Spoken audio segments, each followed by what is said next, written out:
Good evening, everyone. Game I'm playing tonight is Joe and Mac for the Super Nintendo. Right off the bat on the main screen here, we have a choice between a single-player game, a two-player alternating game, which I don't think anybody ever chose, and the two-player super game, which is two-player cooperative.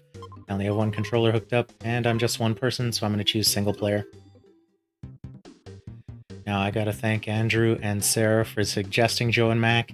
I don't know why this game hadn't dawned on me in the beginning, because it was a game I played the heck out of back in the day.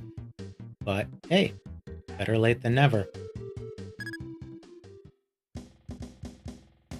Joe and Mac is an action platformer. I'd call it a run and gun, but you do very little running or gunning necessarily.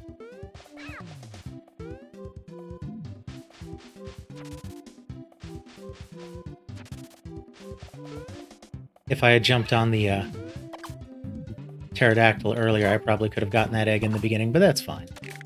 That's the thing about Joe and Mac, is one of the cool things about it is trying to figure out how to get the various items and surprises. That's where its replay value comes in.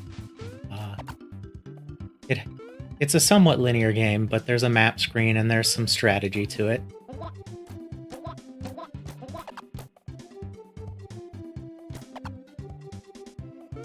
This is definitely the best of the home versions of Joe and Mac. They made it for the Nintendo Entertainment System and the Sega Genesis. Both of those ports are very arcade accurate. The Genesis one actually is remarkably faithful to the arcade, but that's also to its detriment. So this purple bird that flew out of there, unless you defeat every character up to the egg, he won't pop out. So little secret there. These purple birds are great because they take you to these secret areas where you can get keys, and the keys allow you to access the bonus stages, which are very handy for getting extra lives. And while this game is somewhat easy in the beginning, it gets tough as nails later on, and without extra lives, you're basically screwed. It's also a lot easier with a partner.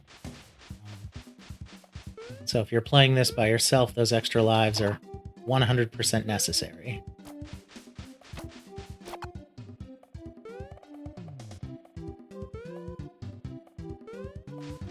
And yes, if you're thinking I should have jumped on the back of that bird and gotten the flame, you're right.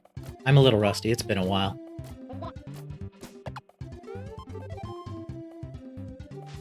As I was saying before I lost my train of thought, Joe and Mac in the arcade is a lot more intense. The Sega Genesis and the NES versions captured a good deal of that intensity, especially the Genesis version, because they could throw a lot more characters on screen. In the Super Nintendo game, it was made early on. It was developed early on in the Nintendo's life cycle, in the Super Nintendo's life cycle, so they didn't want to take many risks. They didn't want to worry about flickering or slowdown or sprite limits or anything like that. So they took a very conservative approach to programming the game. So there's not a lot of characters on screen at any given time, which makes it quite a bit easier than the arcade game. But the nice thing about that is it allows you kind of sit back and smell the roses and just enjoy the scenery, like this giant dinosaur over here. In the arcade, enemy characters would constantly be spawning, making it impossible for you to enjoy what you were looking at.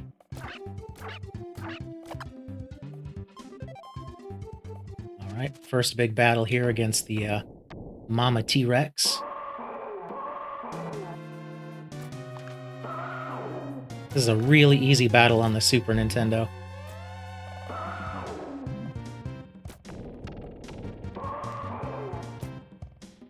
And it's cool that she spits out the cavemen that she's eating at you.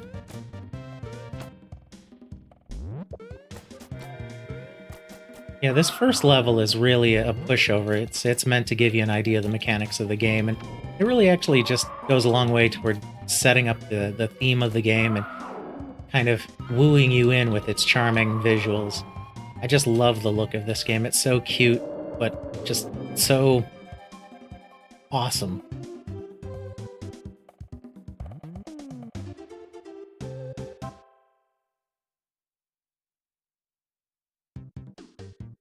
And then as you can see after the level's end, we're presented back to the map screen here.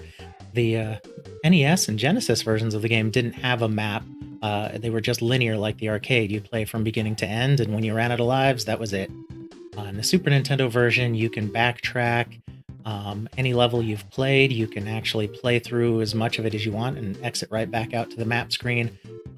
The white spots are save areas, so when you walk over them, it will save your progress. Now, it doesn't have a battery save. When you turn it off, you're kind of screwed. But if you die and need to continue, you'll continue back at the save point as opposed to at the beginning of the game, which is handy. And I think, just implementing the map screen the way they did and breaking up the levels a little bit differently really made Joe and Mac on the Super Nintendo a much more enjoyable game than the arcade game and the Genesis game could ever hope to be. So we'll play the second level here. This level is kind of a pain in the butt. I'm probably going to lose at least one life here, but that's okay. I will show you in a few minutes here a nice trick for getting a few extra lives. Which is really what you have to do in this game, is know where those life-gaining opportunities are and milk them for all they're worth. Yeah, I wasn't about to risk that.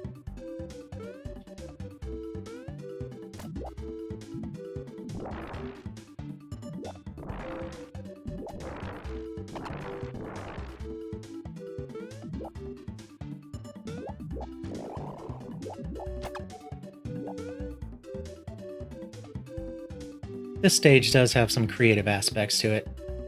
I do like hopping on the little water spouts. I believe that one, for it to turn into a bird, you have to have gotten all of the weapon power-ups up to this point. So, oops. That's the only drawback to having not grabbed the boomerang earlier. But we'll be able to come back to this stage later. So if you ever miss a red or brown egg, depending on how your color settings are set up, don't fret, you can come back to it.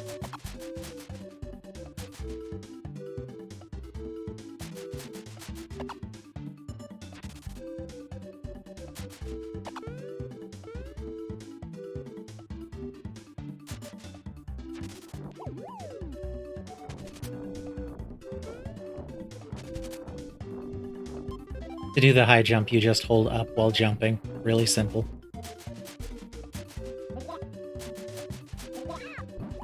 Jerk. Alright, we're getting close to the boss of this level. It's a short level, thankfully. Ouch. That was uncalled for.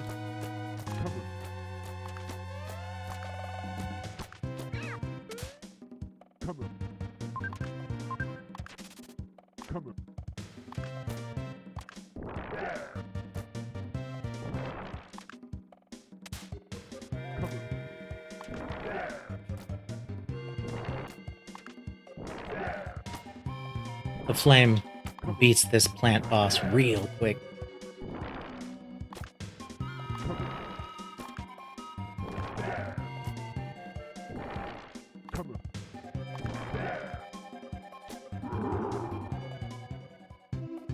If you don't use the flame on him and you let him go on too long, he'll start spitting your same weapons back out at you. He'll spit other little plants at you. It can get pretty complicated in a hurry. So it's just best to set him on fire. So if you remember that key that we got from the first bonus stage, it unlocks these little tunnels here. So we're going to unlock this first one and go to the first bonus stage here. And we're about to collect some extra lives. So on this stage, food falls down, and if you catch enough of them quickly enough, eventually an extra life will fall down. But there's a trick to it. Not to getting the food, but to the extra life that's about to appear.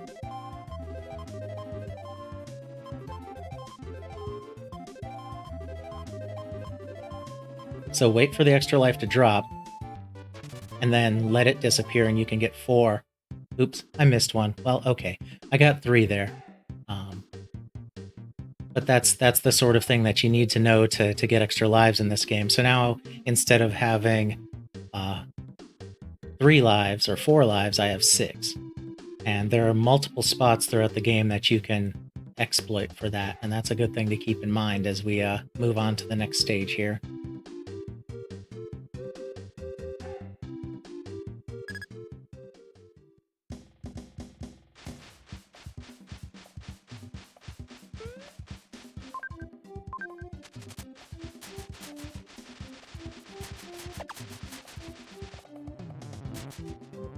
This stage is a pain in the butt with these bees and beehives. You'd think it would be easy to knock down the beehives and get out of the way, but the thing to keep in mind is when a beehive falls, it spits out bees that come up from beneath you. So it can be a real bummer.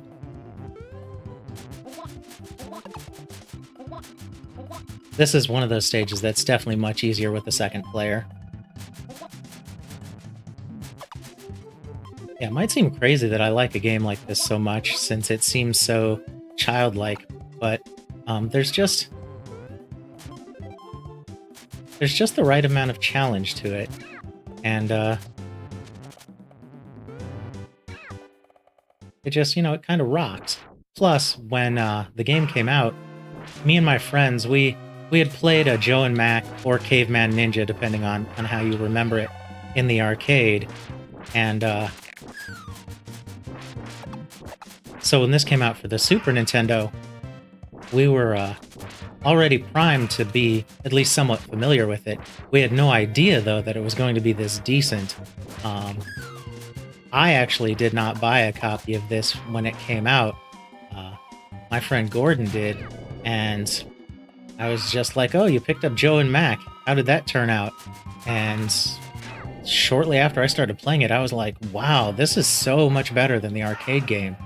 It's a great game if you're playing cooperatively with somebody. This is one of the best, I think, 2-player cooperative games. I mean, no, it's not Contra 3, but, on the short list of excellent cooperative 2-player games on the Super Nintendo, Joe and Mac is right up there.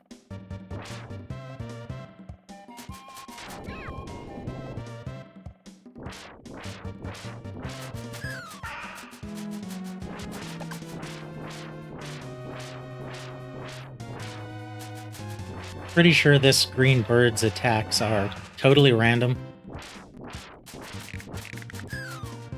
I seem to recall in the arcade game they were predictable. I don't feel a sense of any predictability here on the Super Nintendo game.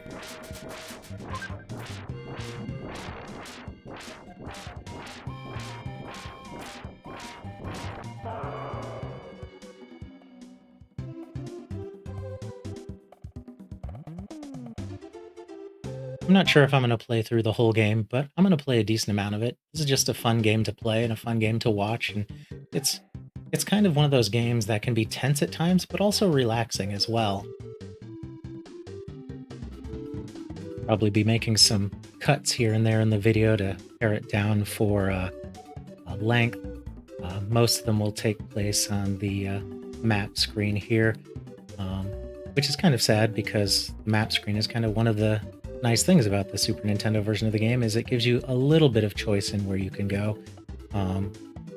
You don't have a huge amount of choice, but if you want to skip over some bonus areas, you certainly can. And if you want to backtrack, that's a nice opportunity to do so. One thing I like about Joe and Mac is the variety of stages. Some auto-scroll, some scroll left to right, some scroll top to bottom, up and down to up. Each one has a different boss to it. Basically, they took the stages from the arcade game and shredded them and put them back together in all manner of awesome ways. This stage is actually a bit difficult. It's a lot easier if you have the wheel power-up. If you don't, you have to be a little cautious, but there are plenty of food items. So as long as you're not too aggressive, you can get through it. It's actually a rather short stage. It does have a couple of annoying spots. This is the first one right here. These water spouts are a pain to land on properly.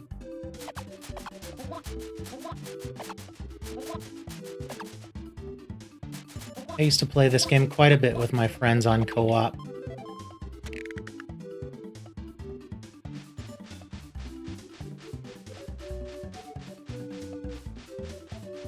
It's always nice when you get one of those bonus stages. Grabbing those keys and then getting another chance to add a few one-ups is never a bad thing. And it's nice also to have a stage here where we haven't even gotten the key yet, and we've already gotten 2 more one-ups. So I've already got 8 lives, which is awesome.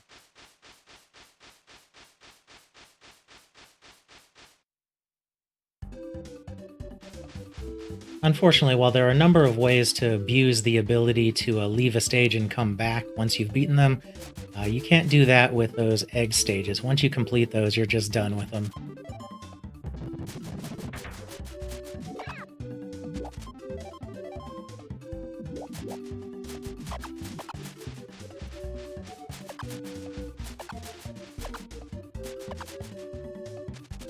This game just has such a wonderful aesthetic to it.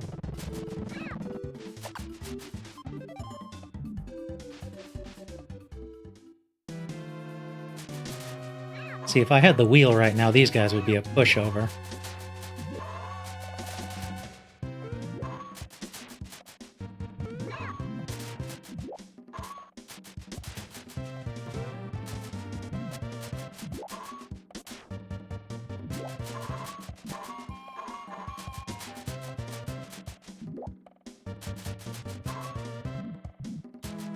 Think we got this, though. Think we got this.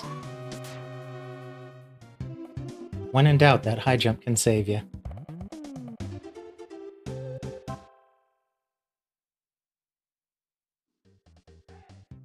Alright, we find us here back at the main menu. I could choose to go here and get this hidden bonus stage, but it's a treasure chest, random treasure chest stage, and I just don't want to risk it. Keys in this game are a little few and far between, so we will try this stage here, which is the one of the top to bottom flowing stages. Kind of reminds me a little bit of a stage in Battletoads. Those rocks take a ton of damage off you. I won't be surprised if I lose a life here. It's kind of a challenge not to. That's okay, though. We have plenty of lives.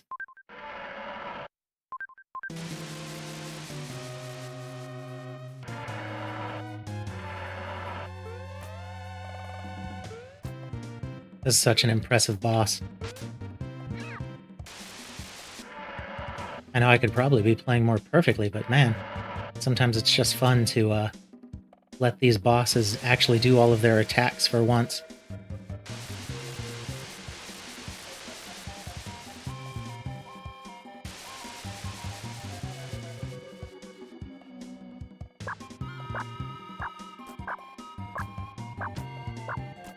At some point, you get to a level in this game where you just know exactly what they're going to do, and you kind of prevent them from doing it a bunch. I probably shouldn't be back there. Let's go there. There we go, that's better.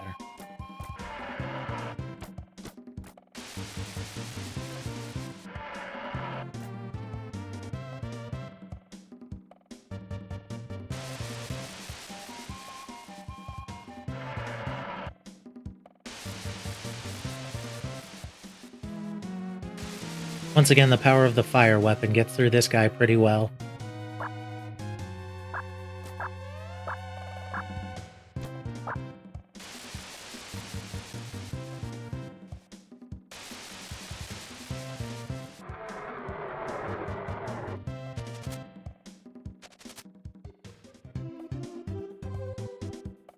I really don't have too much bad to say about this game. It's a really well-rounded game. It's much better than the arcade version they made. Super Nintendo version is definitely the best version of Joe and Mac. If I had any complaint about it, it's that it gets a little bit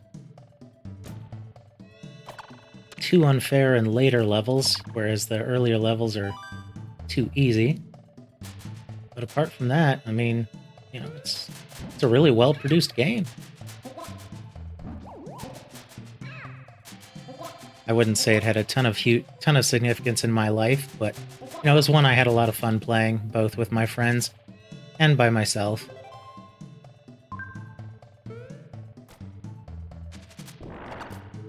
And to be honest, sometimes it's nice to play a game just because you remember it being decent.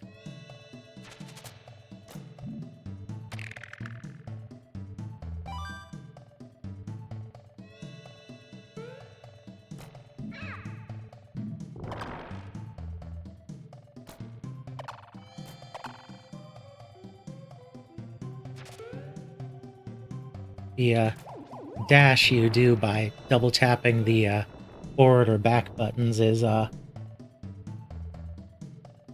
kind of a high risk, high reward maneuver. Sometimes you come out of it when you least expect it. It can damage the enemies a little bit as well, but it will stop you in your tracks when you do, so it's not good in a room full of enemies. I'm gonna switch weapons here. I think the wheel is just better.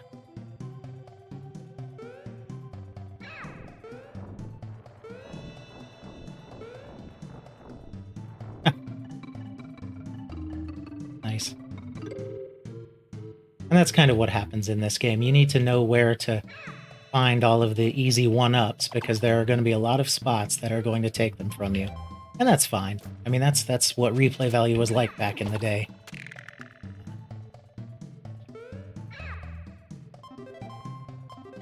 Now that's only a one-up usually if you have all of the weapons beforehand, so if you don't have all the weapons, that won't be a one-up.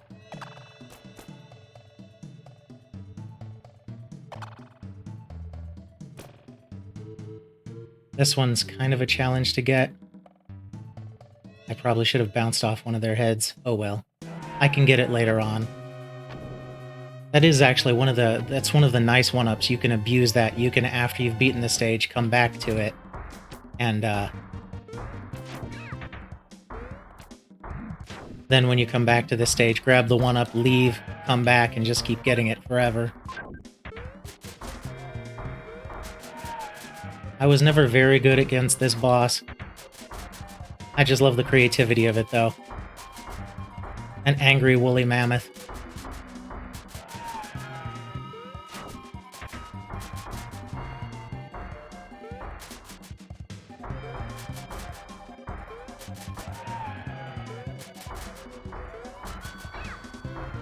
A lot of the stages and bosses in this game remind me of stages and bosses in Hudson's Bonk series of games, which is interesting because I think Hudson and Data East came out with those games roughly at around the same time, so it's not like they had time to plagiarize anything.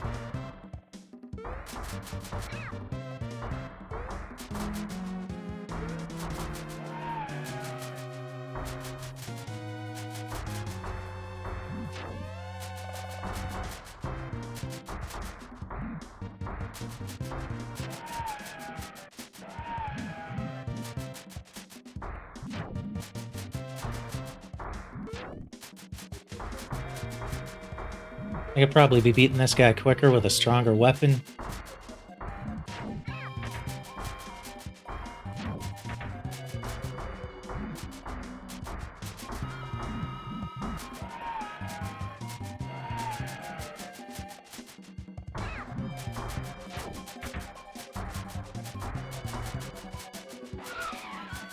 I just love that.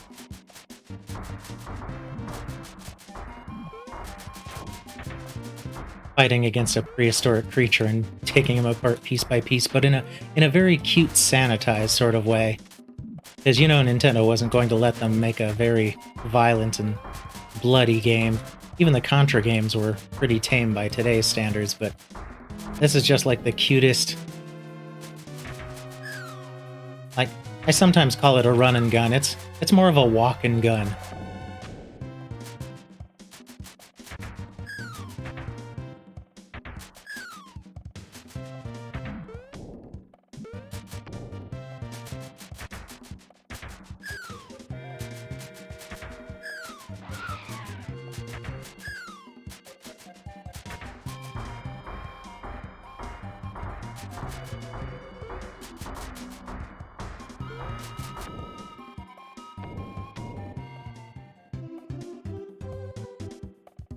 Bet you didn't know woolly mammoths were such pushovers, or that you could swing a club and hurl boomerangs. I- This game teaches us a lot about prehistoric history, you know? Prehistory history? That's kind of redundant, isn't it?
Yeah, this guy's back again. That's why I didn't do much speaking, because I knew it was going to be a pain in the butt when we got up to the top of the hill. It's probably be another one of those stages where I lose at least one life.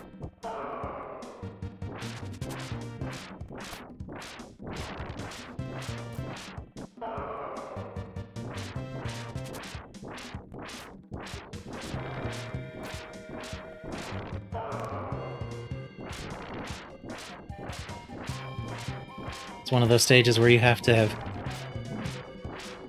keen control over all aspects of Joe here. Every single move. All four of them.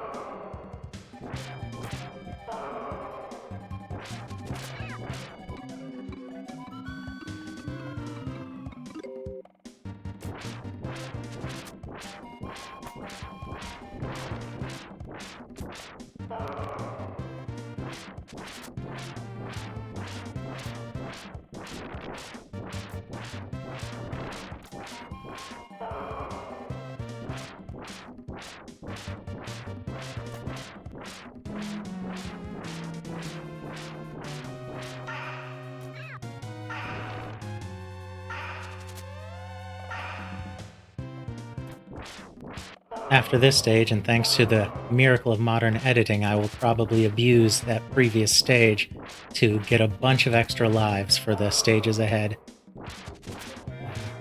Sadly, unless you practice on this game, that's basically what you need to do.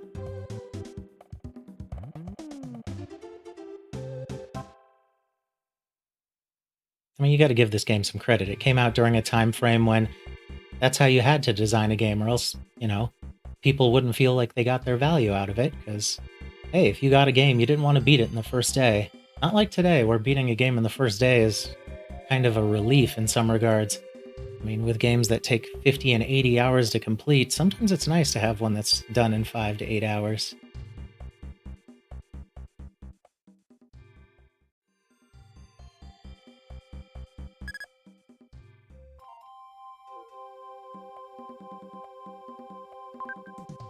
This is where the stages start getting crazy.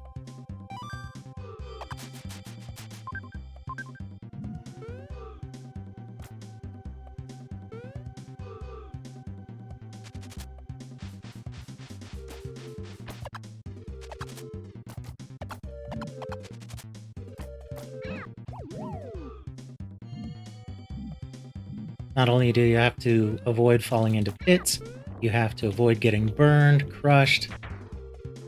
They really start picking up the pace here with how much they want to torture you.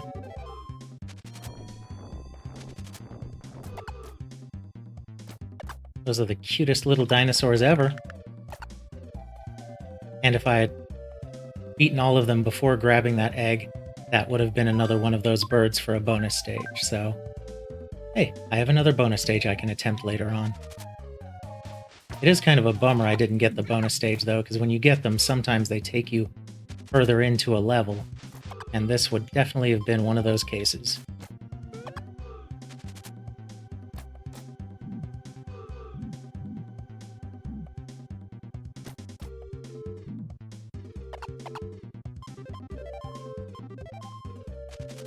Any moment where they drop a bunch of food is most appreciated. Now, I can't say that this game is necessarily spectacular in the graphics department in some regards, but it it's got a great aesthetic to it. The art style is just perfect for 16-bit. Guess who's back? Shady's back. Tell a friend, and she's pissed.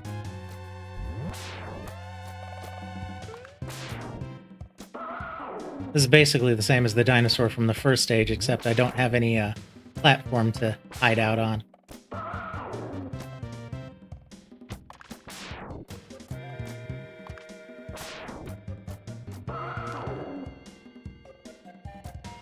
Also, this jerk takes a ton of damage. Doesn't matter what weapon you have. Tons.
So as you can see, we have 3 main stages left.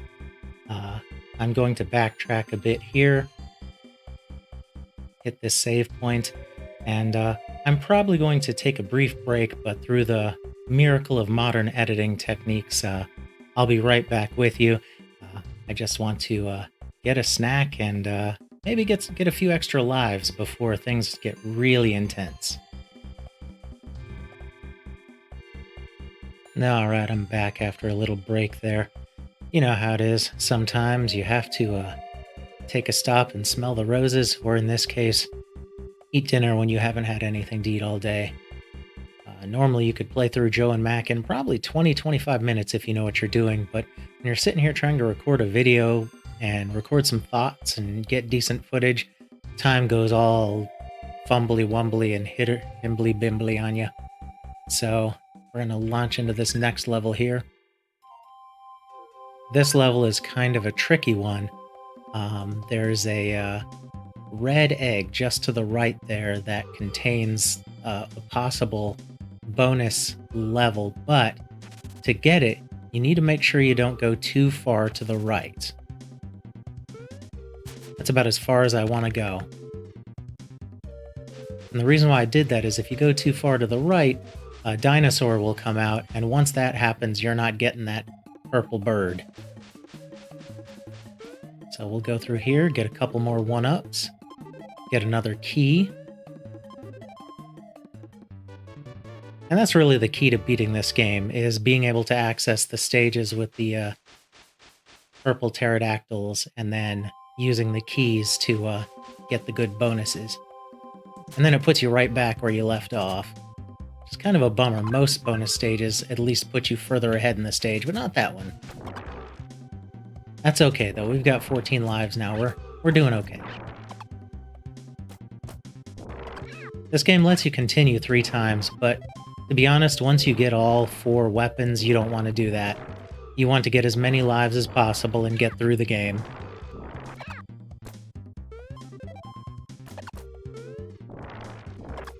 This is where the stages start getting a little crazy, too. While the Super Nintendo can't shove a lot of sprites on screen at once, they certainly are happy to throw them at you when you least expect it. Oops.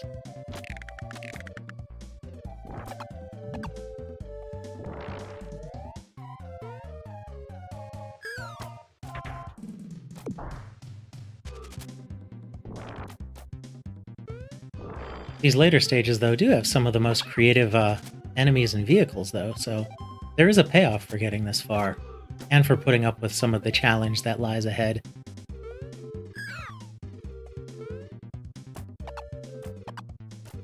Because up until this point, I think most stages, even though they've had their tricks and traps, have generally been fair. But these last couple stages, some of that 16-bit era difficulty starts kicking in. Can't complain, though. On the whole, this is one of the more friendly action platform games out there.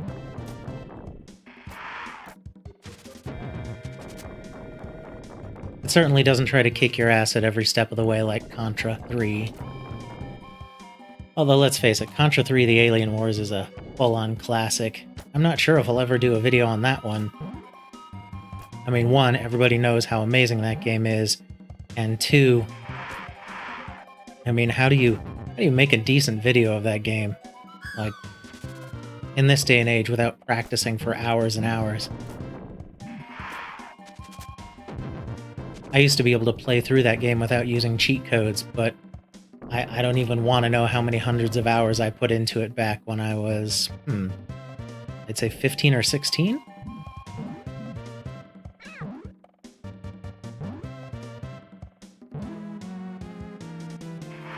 I may get to it, though. I'm trying to only cover games that had some sort of importance to me or that I have a fondness for reasons other than the typical stuff. I mean, yes, I probably should cover Contra 3 because it's an awesome game and the best example of the run-and-gun genre ever. But by the same token, there were a lot of games that served me either in an emotional way or in a social way that had more importance to me than Contra 3. Or even games like Super Mario World, which I don't deny that's a classic, but, you know, it wasn't exactly groundbreaking for me, even though I love Super Mario World.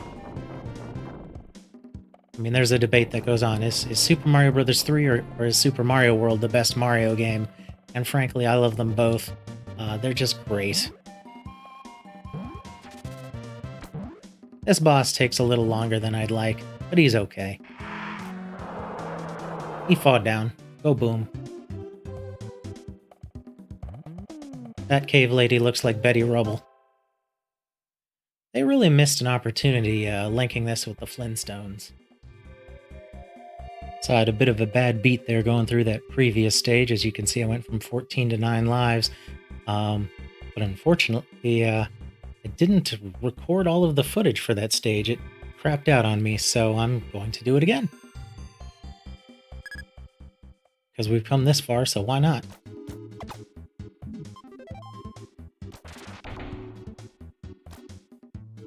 This is the next to the last stage in the main sequence, and it's definitely the point where the game starts getting unfair.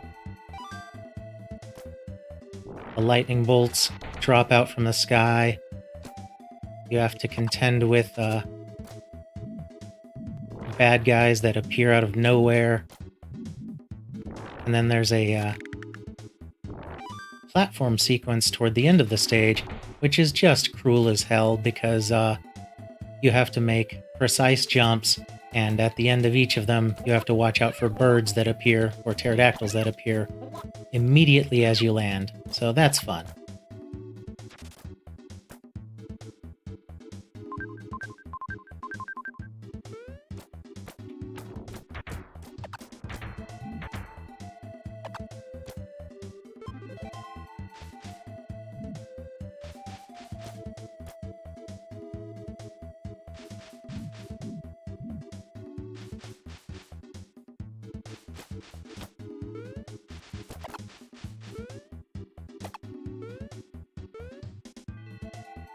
Speak of the devil, here we go.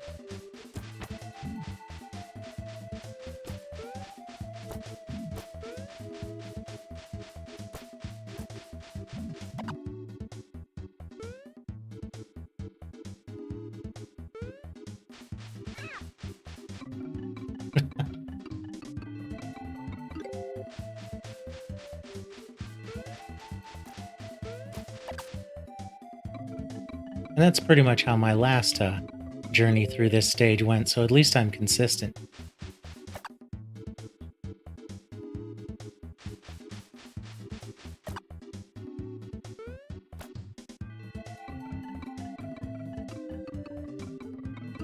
This is really the stage that eats up your lives. The next stage isn't too bad if I recall.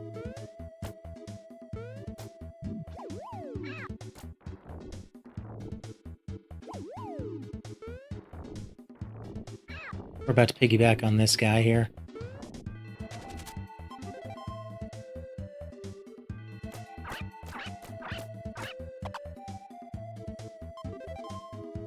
You need all the health you can get for this last boss. He is a jerk.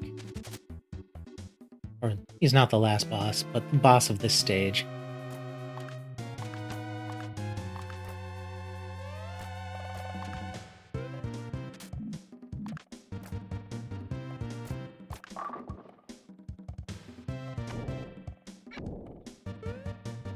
It's very tough to avoid those bone fragments.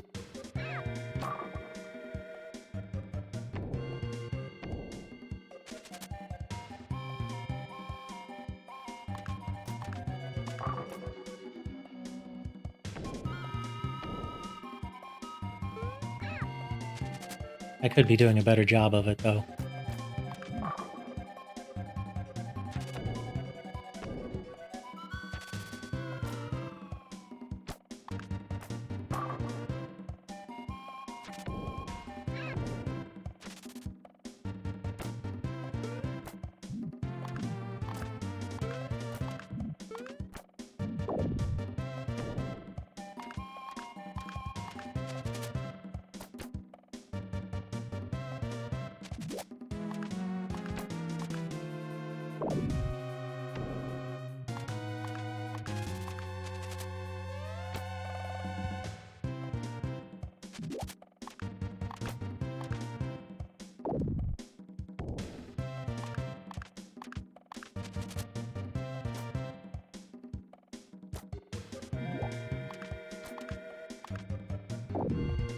As you can see, he's not too bad once you get through the bone fragment stage.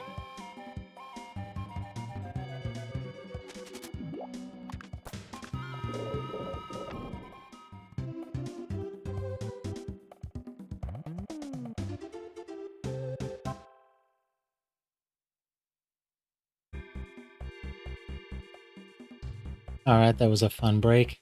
We've got 2 stages left, a bonus stage and the final stage and the boss, so this next bonus stage can be a pain in the butt. As with all the bonus stages, there's a knack to it. I'm not usually very good at this one because you need to get all the food in order to get the extra lives, but some of the food is going to rush off screen pretty darn quickly. So I'm going to try my best here, but I don't know that I've ever actually beaten this stage without having someone else playing 2-player.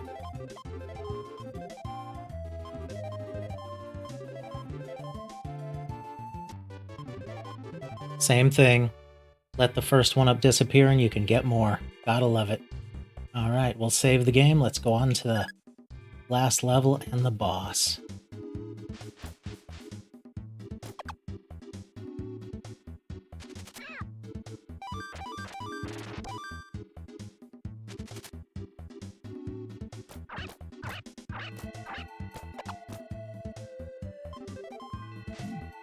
been fun replaying this game again. This is a game where if you have a day to invest in it, you can get really good at it pretty quickly. However, if you're only going to play it sporadically, you may never see the end of it. There are guides out there which tell you exactly how to get the pterodactyls for the bonus stages and which of the mini-game bonus stages to do. That certainly helps. Doesn't really take you all that long to discover it on your own, however.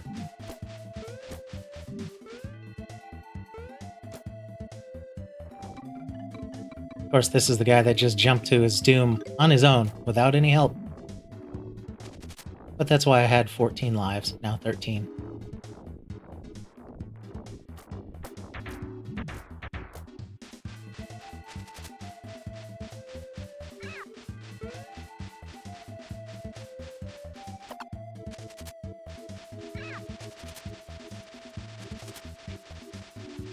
This stage is just a veritable pain. The pterodactyls are not as easy to judge as you think they should be. I think that if that's one area where this game lacks is some of the stages, some of the jumps were designed to be super precise, and some of the stages you can only beat perfectly if you've played through them tons and tons of times, which I think was asking a lot of people even back then. But the game doesn't do too much unfair, so we'll give it a pass on that. Plus, this is a cool-ass boss. He's gonna take some doing, and he's not the last boss. He's the boss of this stage, but there's a cool thing that happens toward the end, which is why we're gonna stick it out.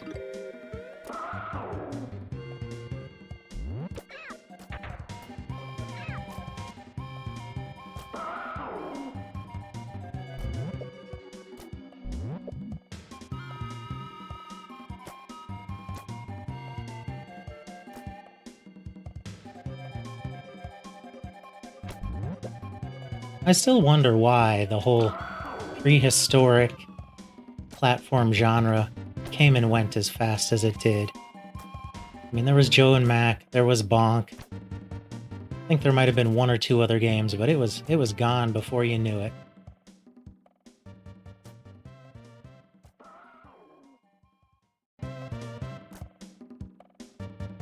I don't get that because they make so many games with giant monsters in them. Like, it only makes sense to throw dinosaurs in there.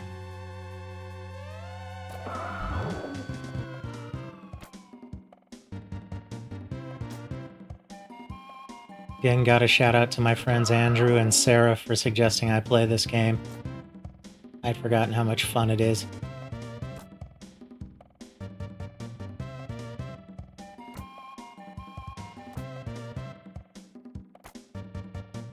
Just goes to show you, just because a game is kid-friendly doesn't mean that it can't be fun for everybody.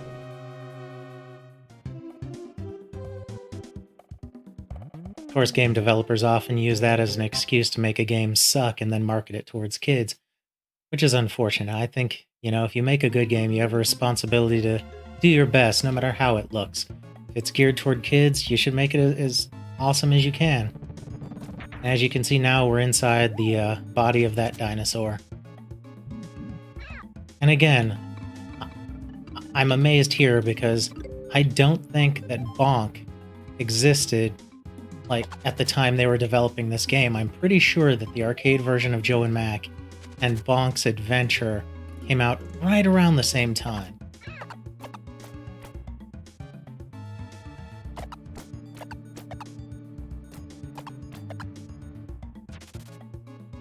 Maybe they actually got this idea from Contra in that last level on the arcade and NES game where you fight inside the creature.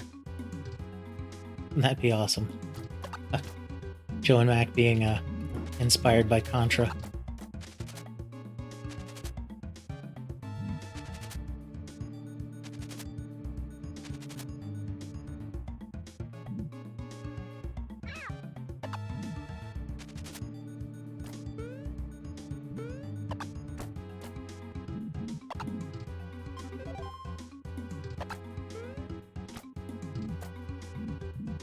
One thing I will say is if you have it in your mind to pick up this game and play through it, if you haven't been paying attention to what I've been saying, um, bear in mind that it's a deceptively challenging game. Like, it has its easy spots, but later in the game, it will eat up your lives. So you gotta kind of plan your way through it and learn where some of the bonus stages and the extra live opportunities are.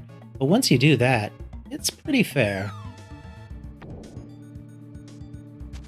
That is straight out of Contra.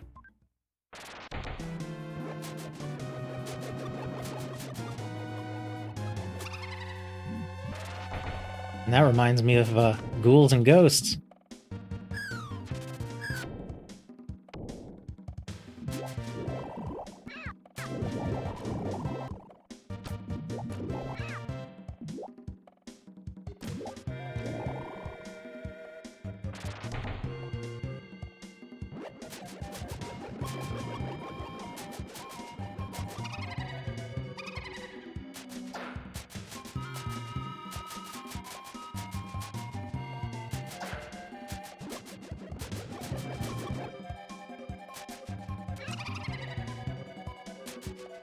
That's not fair, making me fight against my brother. What's this, Double Dragon?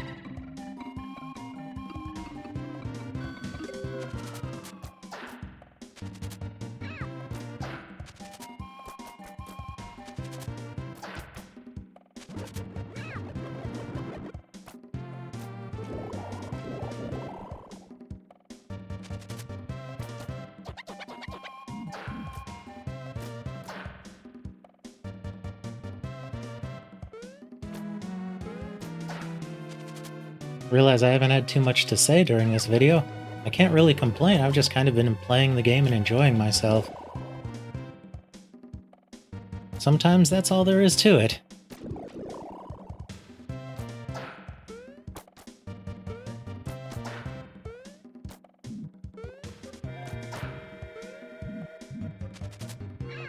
Kind of needed that this weekend, actually.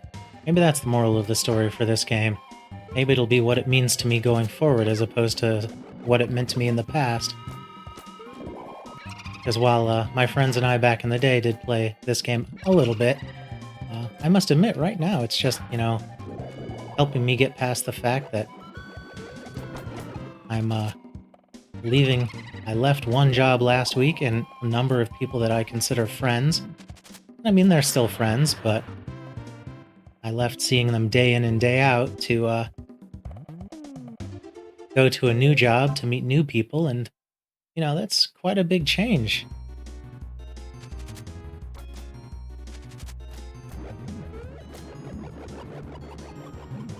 At least when you're willingly leaving a job and when you're doing it for career reasons, which I am.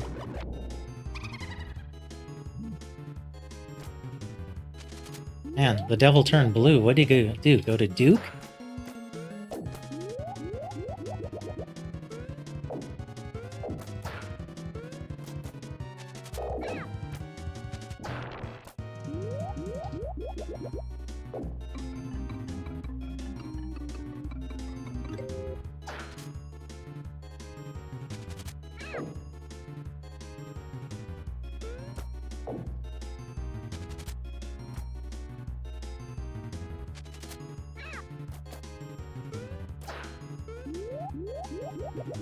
So I must admit, it's been nice to play this game and just play it for fun and kind of take my mind off of, I wouldn't call it stress, but a little bit of sadness that I have for changing up my life for very responsible reasons, but, I'm gonna miss some very cool people.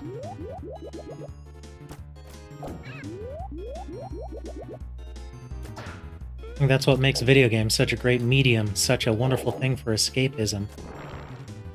That sometimes, if you're feeling stressed out or if you're feeling a sense of sadness or loss, you can play a game and go to a different world. And even if it's an old game like this, an 8-bit game, a 16-bit game, whatever, you can be transported someplace else for a few hours and just put some joy in your life. Not that I lead a bad life, far from it, but sometimes it's nice to shake things up a bit, and this has been a nice change. I mean, I know I play a number of games for my channel just because, but this one's for me.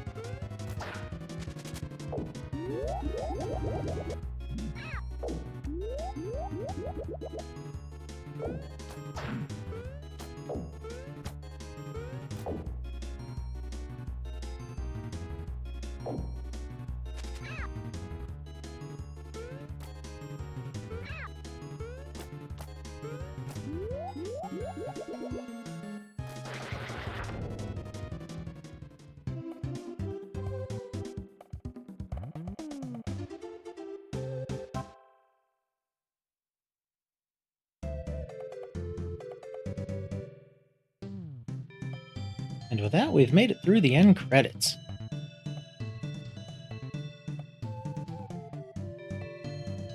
I want to thank you guys for joining me on this journey through Joe and Mac, also known as Caveman Ninja. As I said at the beginning, they made versions of this for the Super Nintendo, which is this version, the arcade, the Sega Genesis, and the Nintendo Entertainment System.